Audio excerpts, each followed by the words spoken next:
وَيَقُولُونَ طَاعَةً، اور کہتے ہیں ہم نے حکم مانا. فَإِذَا بَرَزُوا مِنْ عِنْدِكَ بَيَّتَ طَائِفَةٌ مِّنْهُمْ غَيْرَ الَّذِي تَقُولُ، پھر جب آپ کے پاس سے نکل کر جاتے ہیں تو ان میں ایک گروہ جو کہہ گیا تھا اس کے خلاف رات کو منصوبے گھانٹتا ہے، منصوبے بناتا ہے.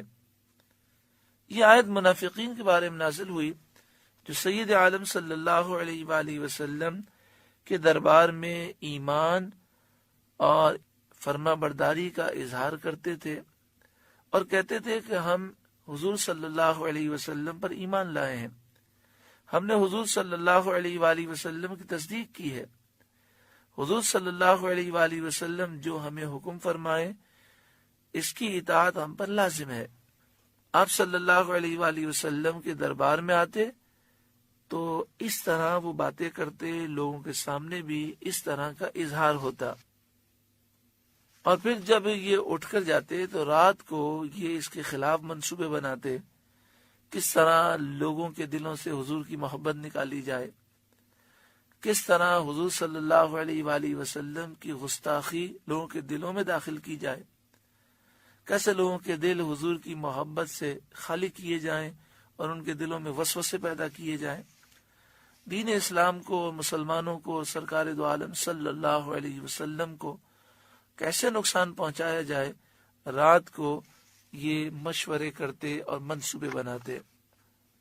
واللہ یکتب ما یبیتون، اور اللہ لکھ رکھتا ہے ان کے رات کے منصوبے، یعنی ان کے نامہ اعمال میں ان کے منصوبے لکھے جا رہے ہیں، ان کی حرکتیں لکھی جا رہی ہیں، اللہ انہیں ان کا بدلہ دے گا. فَأَعْرِضْ عَنْهُمْ، تو اے محبوب آپ ان سے چشم پوشی کریں. وَتَوَكَّلْ عَلَى اللَّهِ، اور اللہ پر بھروسہ رکھیں. وَكَفَى بِاللَّهِ وَكِيلًا، اور اللہ کام بنانے کے لیے کافی ہے.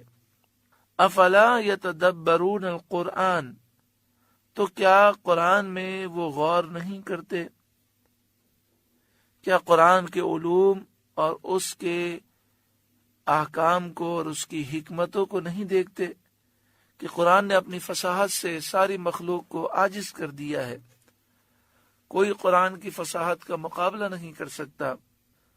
غیبی خبروں سے منافقین کے احوال اور منافقین کے مکر و فریب کو قرآن مجید فرقان حمید نے کھول کر بیان کر دیا اور اولین اور آخرین کی خبریں دی ہیں. افلا یتدبرون القرآن، تو کیا وہ قرآن میں غور نہیں کرتے. ولو کان من عند غیر اللہ لوجدوا فیہ اختلافا کثیرا، اور اگر وہ غیر اللہ کے پاس سے ہوتا تو ضرور اس میں بہت اختلاف پاتے. یعنی اگر یہ قرآن اللہ کی کتاب نہ ہوتا، یہ قرآن اللہ کی طرف سے نہ ہوتا تو اس میں بہت اختلاف لوگ پاتے. زمانہ آئندہ کے متعلق غیبی خبریں مطابق نہ ہوتی، جیسا کہا گیا ویسا نہ پایا جاتا، لیکن ایسا نہیں ہوا. قرآن نے جو فرمایا ویسا ہی ہوا. قرآن پاک کی غیبی خبروں سے آئندہ پیش آنے والے واقعات مطابقت کرتے چلے گئے، جس طرح قرآن نے فرمایا ویسا ہی ہوتا گیا. تو ثابت ہوا کہ یقیناً وہ کتاب اللہ کی طرف سے ہے. نیز اس کے مضامین میں بھی کوئی آپس میں اختلاف نہیں. اسی طرح فصاحت و بلاغت میں بھی کوئی اختلاف نہیں، کیونکہ مخلوق کا کلام فصیح بھی ہو تو سب یکساں نہیں ہوتا، کچھ بلیغ ہوتا ہے، کچھ رقیق ہوتا ہے، جیسا کہ شعراء اور زبان دانوں کے کلام میں دیکھا جاتا ہے کہ کوئی کلام بہت ملیح ہوتا ہے اور کوئی بہت پھیکا ہوتا ہے. یہ اللہ تعالیٰ ہی کے کلام کی شان ہے کہ اس کا تمام کلام فصاحت و بلاغت کے اعلیٰ مرتبے پر ہے. اول سے لے کر آخر تک قرآن مجید فرقان حمید نور ہی نور ہے اور دلوں کی دنیا بدلنے والا ہے. اسے جتنی دفعہ پڑھیں لطف میں، ذوق میں اضافہ ہی ہوتا جاتا ہے. قرآن پاک پڑھنے کی جسے لذت مل جائے اس کا دل چاہتا ہے بس میں قرآن ہی پڑھتا رہوں۔ دیکھیں، قبر کے اندر عبادت کرنا انسان پر لازم نہیں ہے، عبادت کا تعلق دنیا سے ہے۔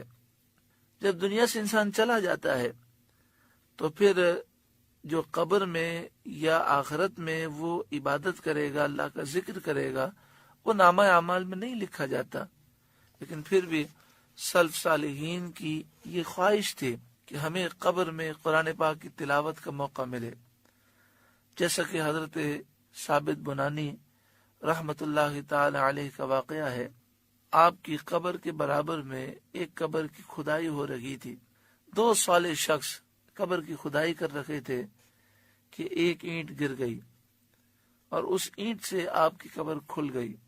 ایک نور اس قبر سے باہر آ رہا تھا اور اس میں ان کی نظر پڑی کہ حضرت ثابت بنانی رحمت اللہ تعالی علیہ کی قبر تحد نظر وسیع ہو چکی ہے اور آپ کھڑے ہو کر نماز ادا کر رہے ہیں اور قرآن کی تلاوت کر رہے ہیں۔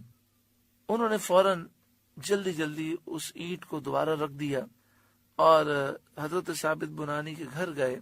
حضرت ثابت بنانی کی ایک صاحبزادی تھیں، ان سے پردے میں انہوں نے پوچھا کہ یہ بتائیے کہ آپ کے والد کیا نیک عمل کرتے تھے؟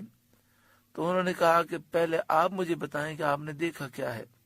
تو انہوں نے پورا واقعہ بیان کیا۔ تو آپ کی صاحبزادی کہنے لگیں کہ میرے والد قرآن پاک کثرت سے پڑھا کرتے تھے، پوری رات قرآن پاک کی تلاوت کرتے، اور جب قرآن پاک مکمل ہوتا، ختم قرآن کا موقع ہوتا، تو ختم قرآن کے موقع پر دعائیں قبول ہوتی ہیں، تو آپ ایک دعا ہر دفعہ کیا کرتے کہ اے اللہ، میں قرآن پاک پڑھ کر بڑی لذت پاتا ہوں، تو مجھے قرآن پاک قبر میں بھی پڑھنے کی اجازت مرحمت فرما اور مجھے توفیق دے کہ میں قبر میں بھی قرآن پاک پڑھوں۔ تو صالحین کہنے لگے سبحان اللہ، اللہ نے ان کی دعا قبول فرمائی۔ اللہ تعالیٰ قرآن پاک پڑھنے کا ہمیں بھی ذوق و شوق عطا فرمائے اور روزانہ ہمیں قرآن پاک کی تلاوت کثرت سے کرنے کی اللہ تعالیٰ توفیق عطا فرمائے۔